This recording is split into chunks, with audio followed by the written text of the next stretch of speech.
Houston's tragic death at 48 has saddened the nation. She was an incredible talent. I myself marveled at her voice. And to watch her degeneration in the last 15 years or so with her cohort was very, very saddening as well. But as soon as I heard that she had died Saturday evening, I was working up at the office and I told Aaron Dykes, I said, watch, it's going to be prescription drugs. Now, how did I know that? And they've now admitted that, Xanax and others. Because in almost every case, it's prescription drugs that are killing people, not even illegal drugs. And look, cocaine's bad news, opiates are bad news. But if you look at the statistics, they vary year to year in the United States alone. It's well over, on average, 150 plus thousand people that die from over-the-counter and prescription drugs.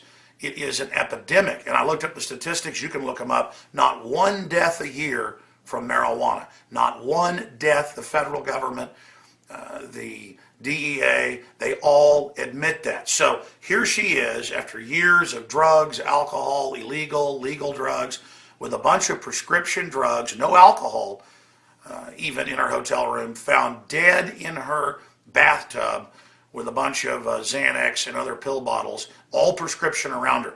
Look at Rush Limbaugh, who on record some days was taking more than 100 Oxycontin pills. That's synthetic heroin. He had to be put into an artificial coma just to go off of them because the withdrawal would have killed him if he hadn't done it. And Limbaugh, of course, supports mandatory sentencing for people caught with heroin, opium, or cocaine. Third sentence, he wants life in prison on record. But then you've got all these other people pill popping, all these other deadly drugs that kill a lot more people than illegal drugs. So go look up the numbers for yourself. But here it is, Whitney Houston surviving the cocaine, all of it. And then a lot of times when you get off the illegal drugs, the doctors, just like with Michael Jackson, start putting you on all these synthetic opiates. How did they develop heroin? At the end of the Civil War, there were hundreds of thousands of injured veterans of the Civil War on both sides with arms and legs blown off, and to get them off of opium addiction that the Army had gotten them on, they gave them heroin. And it sure did cure your opium addiction, because heroin is just an opiate that's been souped up to at least 10 times its strength. So they're drug pushers. The big pharma prescription cartel that also owns the big GMO companies, they could care less about anybody. And they know that their stuff's poison. So I wanted to show you a couple of these articles right here. Here it is, Fox News, the Associated Press is also reporting it.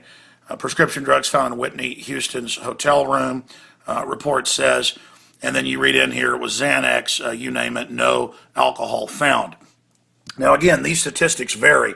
Some statistics show over 300,000 people dying from drug interactions, and over 100,000 of those from opiates and other synthetic drugs that have similar effects. But here's a Natural News article, and it's got links to all the statistics at the bottom. Statistics prove prescription drugs are 16,400 times more deadly than terrorists.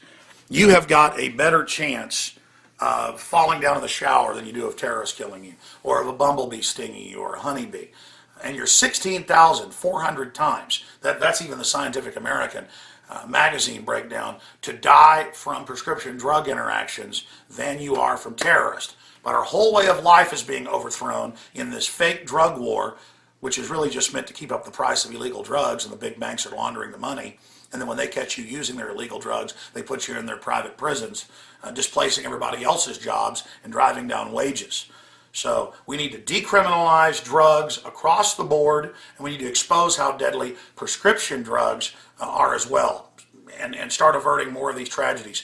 In areas of Europe where they've decriminalized drugs, and where they've also put out the information publicly that prescription drugs are so deadly, in some countries like Portugal, they've seen a reduction in drug use of 50%. On average, it's around 30%. Go look it up for yourself. Decriminalize the drugs. That's what's destroying Mexico, is the black market. Decriminalize them there. And educate people. It's like Elvis. He had a DEA badge. He hung out with, President Nixon and people, and was all anti-illegal drug and said throw people in jail. But he took an entire envelope of injections and pills twice a day. He called an attack. And it was all, again, synthetic drugs that blew away street drugs. And he thought that was okay because it wasn't illegal. It's a fraud. And it's the type of stuff that got Elvis killed and Whitney Houston killed. We'll be covering it on the radio today, 4 p.m. Central Standard Time at Infowars.com. And back tomorrow on the radio, 11 a.m. Central. God bless.